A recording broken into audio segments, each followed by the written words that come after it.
It's always around 2 a.m. Not midnight, that's still part of the world's noise. But 2 a.m. That's when everything gets quieter, and the silence gets louder. The roads are empty, the lights outside flicker and fade, and even the hum of the refrigerator sounds like it's whispering secrets to the dark. And that's when your mind, the same mind that felt heavy all day, suddenly wakes up. Not with energy, but with thought. Strange, looping thoughts that don't ask to be solved, but still won't let you sleep.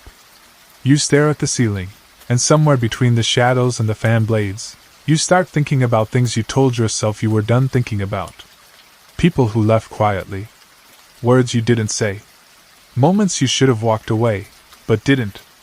And feelings you can't explain, not even to yourself. You wonder why your chest feels both full and hollow. Why silence feels louder than a scream. Why knowing the answer doesn't make it hurt less.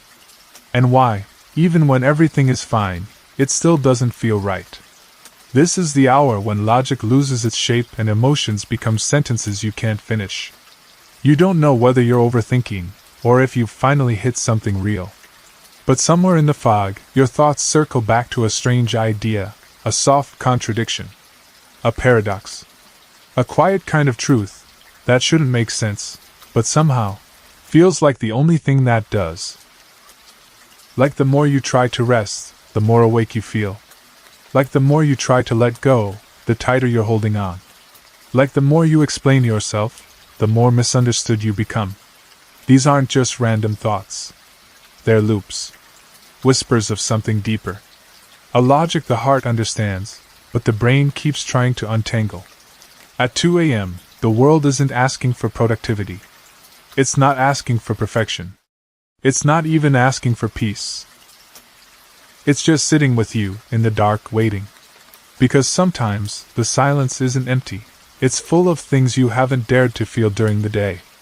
And now, in the quiet, your mind finally has the space to knock on doors you've kept closed. This is where the journey begins. Not toward an answer, but toward understanding the question. The question that loops back on itself. The one you can't solve, but can only feel. The one that haunts you not because it's terrifying, but because it's familiar. So tonight, we won't run from the paradox. We'll walk toward it. Softly. Slowly. Like stepping barefoot into a dream you almost forgot. Let your eyes rest. Let your breath slow down. And let the contradictions rise like waves, not to drown you, but to carry you somewhere deeper. Because sometimes, what keeps us up at 2 a.m. isn't the noise. It's the truth that only whispers when everything else is asleep. So what is a paradox? It sounds like a heavy word. One you'd find in a philosophy book, or whispered through the walls of a midnight classroom. But really, a paradox is just this, a truth that contradicts itself, and yet still feels true. It's a statement that shouldn't make sense, and somehow, still, it does. Not in a clear, logical way, but in a way your body understands before your brain catches up. You've felt it before, more times than you can count. Like how the more you try to sleep, the more awake you feel. Or how chasing happiness too hard can leave you lonelier than before. Or how silence between two people can be louder than any argument. These aren't puzzles to be solved. They're emotional mirrors. Reflections of the human condition, messy, contradictory, beautiful. Paradoxes don't belong only to philosophers.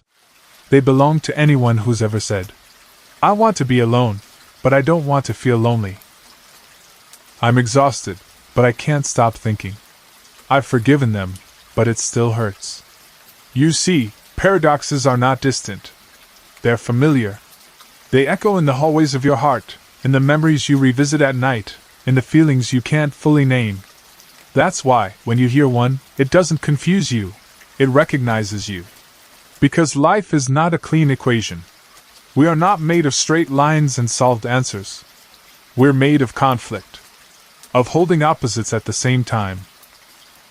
Of laughing while grieving. Of falling in love while being afraid. Of letting go while still wishing you could hold on.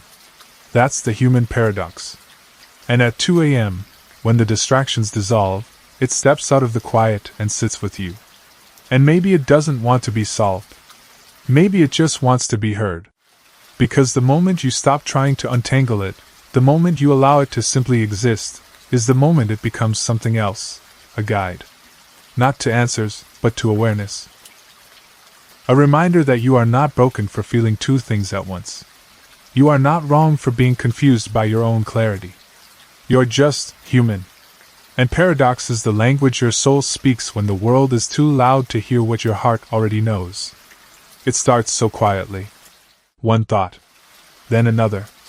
And then another that sounds almost the same, but not quite. You tell yourself you're just thinking things through.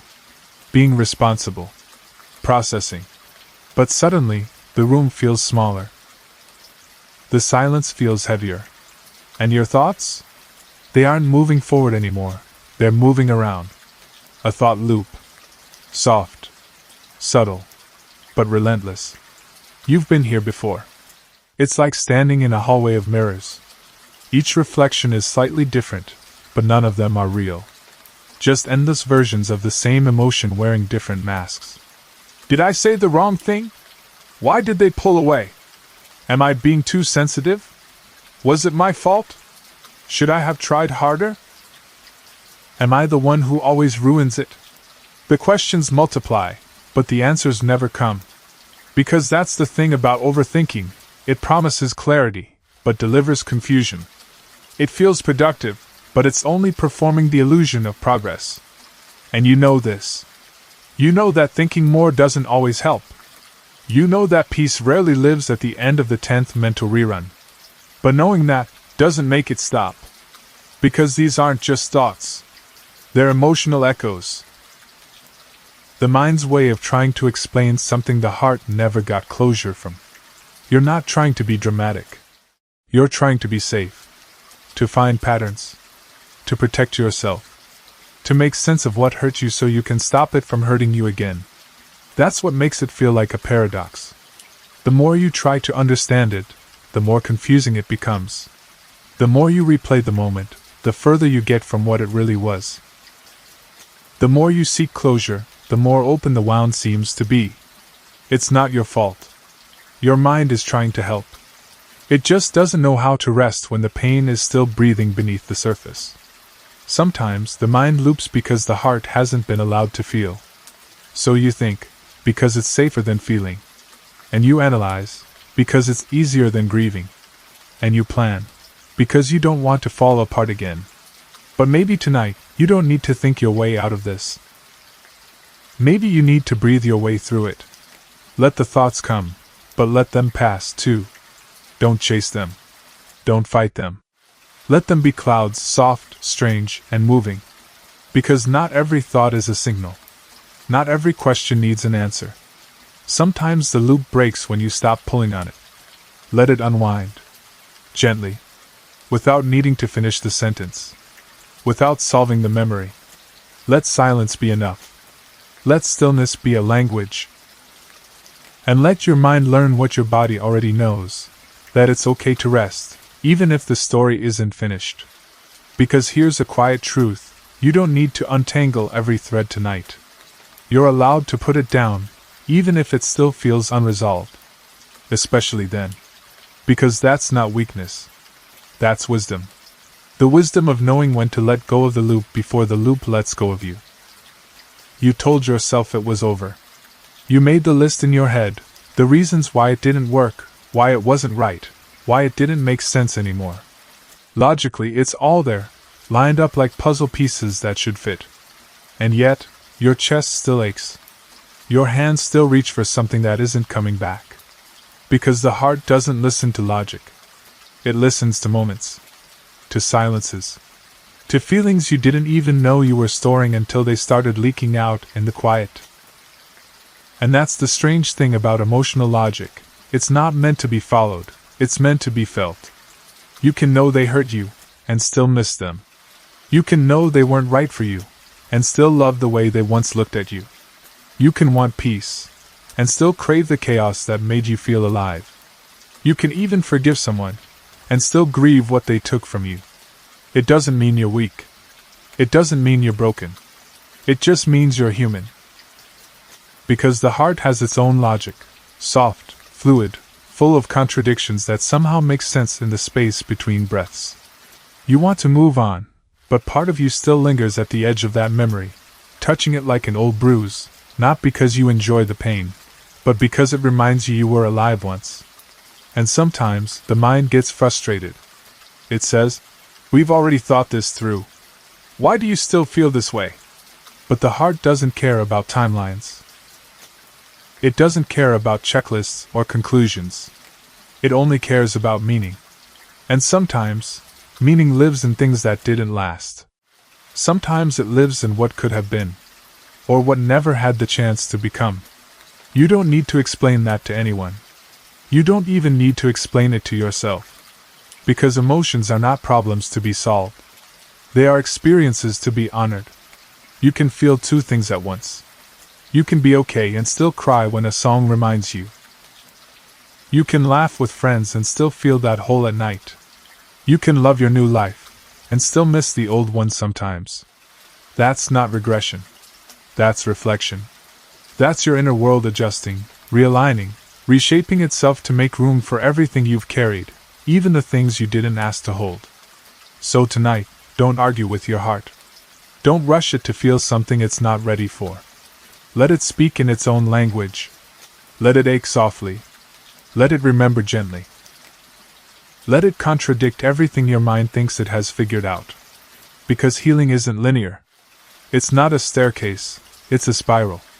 Sometimes you revisit the same place, not because you're stuck, but because you're seeing it with softer eyes now. So if you're still holding on to something you thought you had already let go, you're not failing. You're unfolding. You're allowing space for the complicated, the paradoxical, the sacred chaos of feeling deeply in a world that often tells you to get over it. But you're not here to get over it. You're here to move through it. With tenderness. With grace. With the quiet courage of someone who knows that even in contradiction there is still truth. Because the heart, no matter how illogical, always knows what you're ready to feel before the mind ever does. And tonight, maybe that's enough. Letting go. It sounds like an ending. Like something final, something harsh, something you do when you've finally had enough. But that's not what it really is. Letting go is not the act of erasing. It's the art of softening your grip on something that was never meant to be held forever. We think of surrender as giving up, as failure, as weakness, as something you do when you're out of options. But maybe, surrender is the strongest thing you'll ever do. Because it takes courage to unclench your fists when your heart is still holding on. It takes courage to loosen your grip on the story you kept rewriting just to make it end differently. It takes courage to stop fighting for something that's already at peace with leaving. And that's the paradox. The moment you stop trying to control it, is the moment you start to feel free. Not suddenly. Not perfectly. But quietly. You breathe again. Not because everything is okay, but because you're no longer carrying the weight of trying to make it okay. And that's what letting go really is. Not forgetting. Not pretending. But releasing the need to rewrite the ending. Some things don't close with clarity. Some people leave without apology. Some chapters fade without conclusion. And still, you move forward. Letting go isn't about forcing yourself not to care. It's about learning to care from a distance. To feel something fully. Without letting it own you. You can honor the memory without dragging it into every tomorrow. You can love what was without trying to make it what still is. You can let go, and still be grateful for the moments that shaped you. And you don't have to rush it. Sometimes, you let go in pieces. A memory at a time. A conversation you stop rehearsing. A dream you stop chasing in your sleep. Sometimes it happens quietly. Not like a goodbye, but like a breath you didn't know you were holding. And slowly, you stop checking your phone for their name. You stop explaining your sadness. You stop measuring your worth by what couldn't stay. And you begin to understand, letting go isn't about loss. It's about making space. Space for rest. For peace. For the parts of yourself that were buried beneath the holding on. It's in that stillness, when you stop trying to shape everything, that healing begins. And maybe that's the deepest paradox of all. You don't move on by force. You move on by surrender. You move on by allowing the grief, the confusion, the regret, the soft ache, to pass through you without resistance. Like a river that doesn't need permission to flow. Like wind that never apologizes for changing direction. You learn to trust that whatever is meant for you will never need to be chased. And whatever isn't meant for you will only weigh you down the longer you try to carry it. So if tonight you feel the edge of something loosening, don't pull it back. Let it fall gently. You don't need to fight it anymore. You don't need to explain why. You only need to feel the freedom of no longer trying to hold everything together. That is not defeat. That is release. That is strength. That is the sound of a soul finally exhaling after trying so hard to be okay. And tonight, maybe you don't need to rise, or solve, or fix anything. Maybe the most powerful thing you can do is rest in the paradox. That sometimes letting go is how you begin to return to yourself. And now, you've arrived at a place you weren't trying to find but always needed to be. You didn't come here to fix anything tonight. You didn't come to solve every contradiction or complete every thought.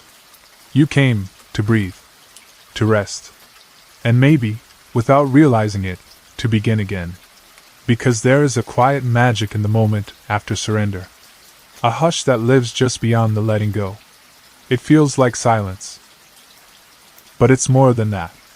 It's a kind of returning to self, to stillness, to the soft pulse of life that beats beneath all the noise. You see, rest isn't what happens when you're too tired to go on. It's what happens when your soul remembers that it was never meant to run forever. We live in a world obsessed with motion, with achievement, with proving, fixing, chasing, reaching. But there is no growth without pause. There is no clarity without stillness. And there is no healing without sleep. Not just the sleep of the body, but the deeper sleep. The emotional kind. The soul-level rest that happens when you stop being at war with yourself. You don't have to figure it all out tonight. You don't have to carry tomorrow yet. Right now, you are allowed to simply be. To lie here, eyes closed, heart open, mind softening around the edges. Because rest isn't giving up. It's allowing. It's surrendering not in defeat, but in devotion to your own becoming. Think of the trees. They shed their leaves every year. Not because they're dying, but because they trust that something will bloom again. Think of the moon. It disappears every month. And still, it always returns. Softly, quietly, in its own time. There's no rush. There's no pressure. Just the slow, sacred rhythm of cycles. Of rest. Of renewal. And you are not separate from that rhythm. Even if you feel broken, you are not beyond repair. Even if you feel lost, you are not beyond return. Even if you feel empty, you are not beyond rebirth. Because rebirth doesn't require fireworks. Sometimes it sounds like silence. Feels like softness. Begins in the dark when no one is watching. So let tonight be that beginning. A small one. A gentle one. The kind that starts not with doing, but with allowing. Allowing your breath to slow. Allowing your thoughts to dim. Allowing your heart to stop bracing for what never came. You are not behind. You are not late. You are not too much, or not enough. You are simply becoming. And in this becoming, there will be paradox. Moments that feel both painful and beautiful. Goodbyes that feel like beginnings. Tears that cleanse instead of break. But through it all, you will continue. Softer. Wiser. More whole than you knew you could be. So tonight, close your eyes not in exhaustion, but in trust. Trust that everything unsaid will find its voice. That everything unfinished will unfold in its own time. That even in rest you are growing. Let your mind drift now. Let the edges blur. Let the world quiet itself until all that's left is the sound of your own breath rising and falling like ocean tides in a dream. Because in this sleep, you are not escaping. You are re-entering. re-entering yourself, re-entering peace, re-entering the life that waits patiently on the other side of all your overthinking. And when you wake, you may not have all the answers, but you will have something better: space, stillness, and the soft beginning of whatever comes next. This isn't the end. It's the breathe before the rebirth.